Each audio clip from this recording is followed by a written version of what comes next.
சிட்கோ நகர் வில்லிவாக்கம் சென்னை 49 உலக வெள்ள பாதிப்பு வரைபடத்தில் முக்கியமான ஒரு இடத்தை பிடித்துள்ளது. 2005ஆம் வருடம் டிசம்பர் திங்களில் பெய்த கனமழை சிட்கோ நகரை வெள்ளக்காடாக சீர்குலைத்தது.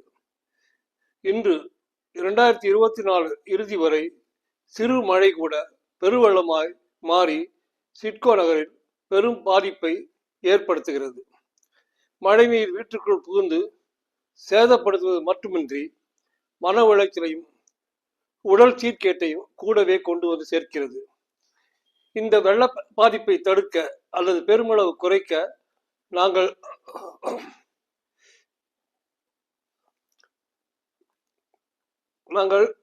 செய்துள்ள சிறு முயற்சி இந்த வீடியோ மூலம் எல்லோரையும் சென்றடைய வேண்டும் என்பது எங்கள் அவா. சிட்கோ நகரில் எங்கள் மனை ஒரு கார்னர் பிளாட். இதனால் இரு பக்கங்களில் உள்ள தெருக்களின் மூலமாக மழை நீர் வீட்டிற்குள்ளே புகுந்து விடுகிறது. எங்கள் மனை வீடு கட்டியது போக வெற்றிடம் சுமார் 500 சதுரடி உள்ளது. நாங்கள் முதலில் காம்பவுண்ட் சுவரில் உள்ள 2 கேட் மற்றும் ஒரு பார்க்கிங் கேட் இவற்றை சுமார் 2 அடி உயர்த்தி கட்டினோம். கேட்டிற்கும் ரோட்டிற்கும் இடையே உள்ள பகுதியை செங்கல் வட்டு வைத்து கட்டி தூக்கி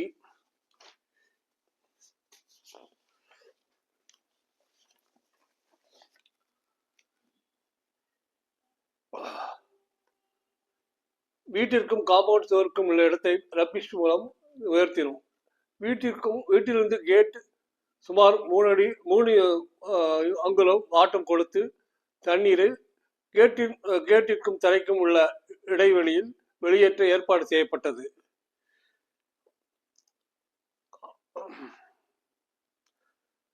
அதனால் காம்பவுண்ட் சுவருக்கும் வீட்டிற்கு உள்ள பகுதியில் விழும் மழை கேட்டின் வழியாக வெளியேற வழி கிடைக்கிறது. இதே காம்பவுண்ட் சுவருக்கும் வீட்டிற்கும் இடையே வேறொரு இடத்தில் குடிநீர் கீழ்நிலை தொட்டி உள்ளது.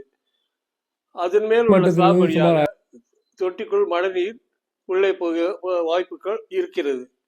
அதனால் அந்த வாய்ப்பை தடுக்க மழைநீர் புகாமல் இருக்க சுமார் 4 இன்ச் RCC போட்டு மீண்டும் ரப்பிஷ் கொண்டு வந்து தொட்டியின் மேல் மட்டத்தை உயர்த்தினோம். போர்வெல் மோட்டார் ஜெட் பம்பை தரை மட்டத்திலிருந்து சுமார் 5 அடி உயர்த்தி பொருத்தினோம். கேட்டில்லாத இடங்களில் பெய்யும்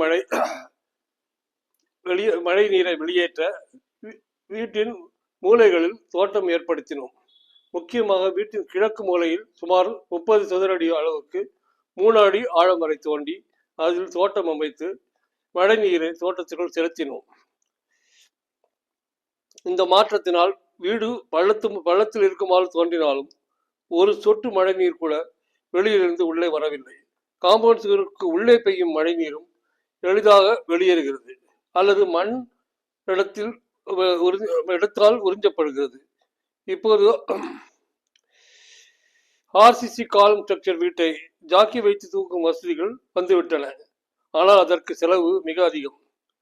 செங்கல் சுவர்களால் கட்டப்பட்ட சுவர்களுக்கு வீடுகளுக்கு இது சாத்தியமில்லை.